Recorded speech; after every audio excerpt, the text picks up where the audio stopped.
down to the top story tonight. What about this church issue? Joining us from Washington, Reverend Barry Lynn, the Executive Director of Americans United for Separation of Church and State.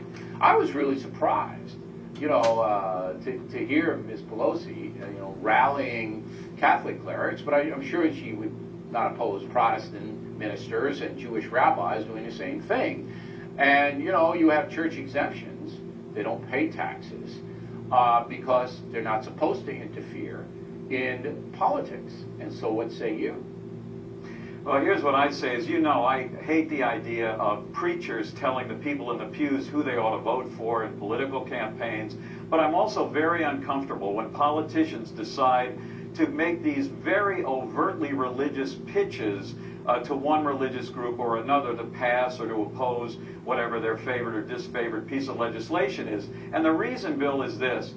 I don't think that it is up to politicians to set the agenda for the church. The church is perfectly capable of doing that all by itself. Churches and other community groups in this country were talking about the famine in Darfur, talking about sex trafficking of women and girls, long before any politician ever came on this or any other cable network and started to pontificate about it. In other words, we don't need the advice of political officials to set the agenda for moral teachings, whether they're on the right or the left. Pelosi's got big problems in her Catholic philosophy with the abortion question. And if she indeed lived in Rhode Island, like Patrick Kennedy, the congressman there, she might have been told you cannot receive the sacraments by the Archbishop, who's adamant about this. But I have to say that under the Constitution, which says Congress should make no law respecting an establishment of religion or prohibiting the free exercise thereof, preachers are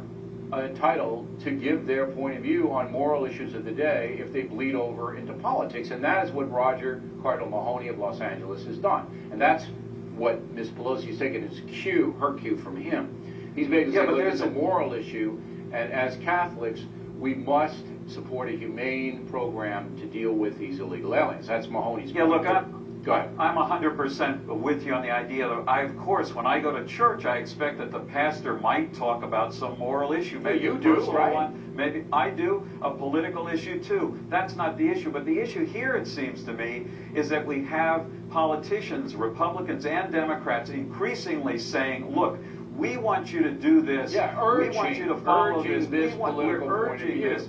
And not in a generic way. It's support my bill. Support my vision.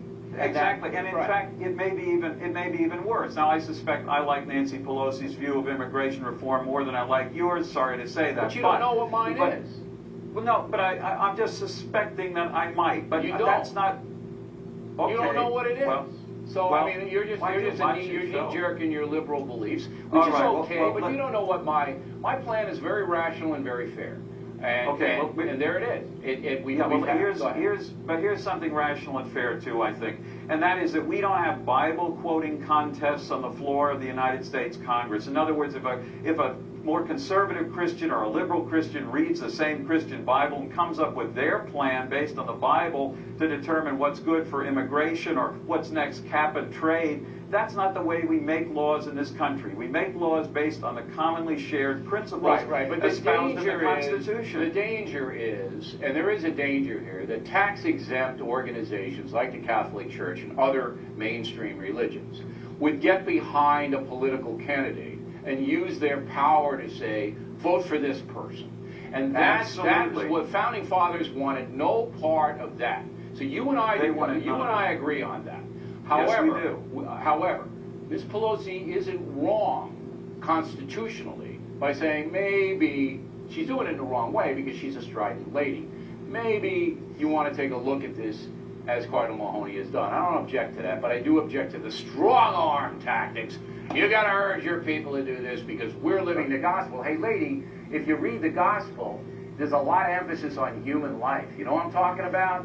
So you got a problem with the gospel in that area with the abortion question, and she does. Well, there's a lot in the gospel about a lot of subjects, but politicians shouldn't be leading the fight one way or the other because we in the churches can figure that out, frankly, for ourselves. All right, Reverend. Well said. We appreciate you coming on.